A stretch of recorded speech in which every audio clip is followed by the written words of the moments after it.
This video is going to be about questions you should be asking before you buy a house. Before you actually sign the contract, these are the type of questions you should be asking.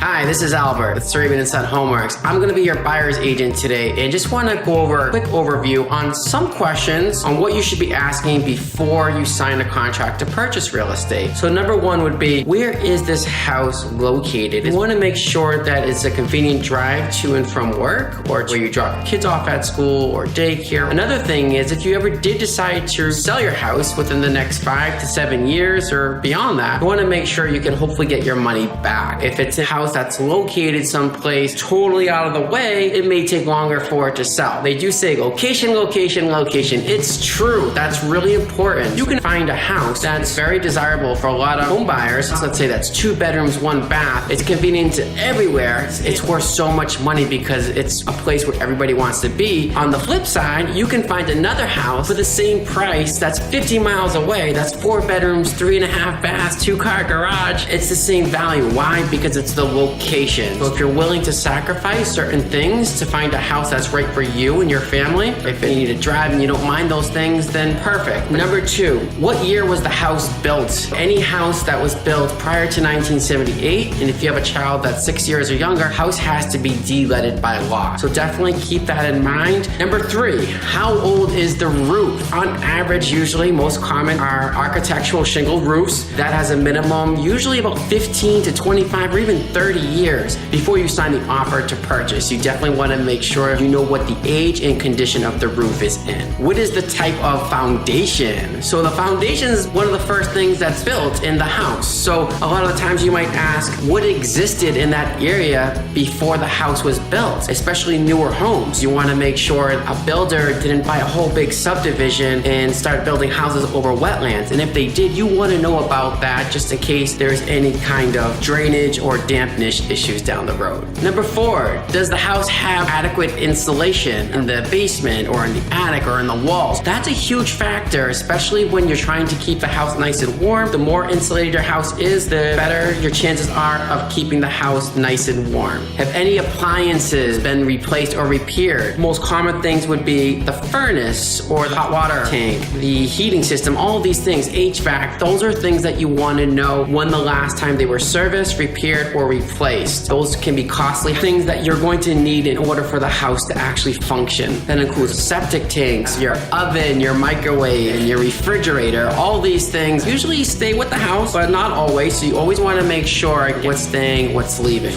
How much does the house actually cost? That's a great question. There's a misconception in the real estate world for home buyers. Sometimes when you see a house, whether it be on social media or if somebody posts a house in the newspaper, that you see a house that's for sale, that doesn't necessarily mean that the house sold for that price. A lot of things, as you know, are negotiable. If you list a house for sale at $380, it doesn't necessarily mean that the house sold for that price. So it's my job as a realtor to pull up a comp search to find out how much have similar homes sold within the area. My job as your buyer's agent is to find that out, so whenever you're making an offer, you're not asking for something too low, but yet you're not going to be overpaying for something. How many offers has the seller received? So you're driving around, you notice a house, and you say, hey, I want to see this house. So I call you up as the buyer and I say, you'll never believe this, but I found the perfect match for what you're looking for. There's a house coming up on the market in 1 week. You can be the first come, first serve to see this house. If all goes well and you love everything about it, you make an offer. Or on the flip side, we just happened to see a house that was on the market for 7 days, and you want to always ask me if I don't find you the house that you're looking for, and you're just curious, and you say, how many days has the house been on the market? The house has been on the market for really, really long, so now you want to know why the house has been on the market for so long. The house hasn't received much activity here and there. Now you submit an offer without worrying about a faster offer coming in. Where are the schools and what are the rankings? If school system is important for you and your family, research the school, the demographics, everything there is to know about the neighborhood. And that's what the buyer's agent, me included, will help you with. These are the types of questions that you should be asking whenever you're house hunting. There's a lot more questions, but these are mainly the priority type of questions you should know about before buying the house that's right for you. And you've already had your pre-approval in place, so you already know how much you can afford. Now it's just a matter of asking the right questions before you sign the offer to purchase a house. Thank you very much for watching my video. I hope you learned some things about questions to ask before you buy the house. Again, this is Albert from Surabian Son HomeWorks from Keller Williams. I'm your buyer's agent, and I will see you at the next video.